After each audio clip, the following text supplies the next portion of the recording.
যা গরম পড়েছে, এই গরমে কিন্তু এই ঠান্ডা ঠান্ডা শরবতই ভালো লাগে খেতে।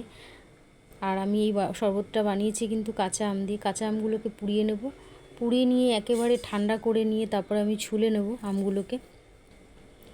ছুলে নিয়ে তারপরে পরিষ্কার জলের মধ্যে আমি সব আমগুলোকে দিয়ে দেব, দিয়ে ভালো করে চটকে পাল্পটাকে বের করে নেব।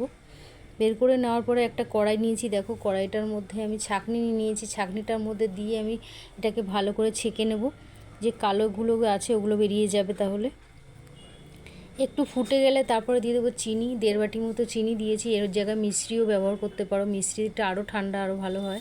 তারপরে দিয়ে দিলাম বিট নুন, তারপরে দিয়েছি গোলমরিচের গুঁড়ো, আর দিয়েছি ভাজা জিরের গুঁড়ো। সব কিছুকে মিশিয়ে নিয়ে আর একটু ঘন করে নিয়ে এই মশলাগুলো মেশাবে। ভালো করে মিশিয়ে নিয়ে তারপরে আমি এরকম চিটচিটে একটা যখন ভাব চলে আসবে তখন গ্যাসটাকে বন্ধ করে দিতে হবে। আর গ্যাসটাকে বন্ধ করে তারপরে আমি লেবুর রস মেশাবো। একটা গোটা লেবুর রস নিয়েছি, ওটাকে আমি মিশিয়ে দিলাম। গ্যাসটাকে কিন্তু অফ করে নেবে, নাহলে কিন্তু তেতো হয়ে যাবে। তারপর ভালো করে পুরোপুরি ঠান্ডা করে নিয়ে একটা কাচের বয়ামে রেখে দিয়েছি। আর এই বয়ামটা তুমি ফ্রিজে রাখতে পারো, 15-20 দিনের জন্য রেখে খেতে পারো। দেখো আমি শরবতটাকে কীভাবে বানাচ্ছি, 1 চামচ বা 2 চামচ দিয়ে দেবো।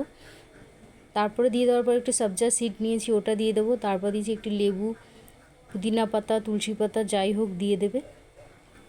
ঠান্ডা জল দিয়ে দেবে। জল দিয়ে দেওয়ার পরে তারপরে একটুখানি যদি নুন লাগে তো দেবে, না হলে দেবে না। আর একটু ভাজা জিরের গুঁড়ো দিয়েছি ওপর দিয়ে, আর একটু বিট নুনও মিশিয়ে দিতে পারো। এইভাবে একবার বানিয়ে দেখতে পারো, খুব ভালো হয়। আর অনেক দিন পর্যন্ত রেখেও খেতে পারো, ফ্রিজে রাখলে কিন্তু নষ্ট হবে না। আমি 15-20 দিন বললাম, এর বেশিও রাখা যায়। রেসিপিগুলো কেমন লাগে অবশ্যই কমেন্ট করো, ভালো লাগলে একটা লাইক করে দিও।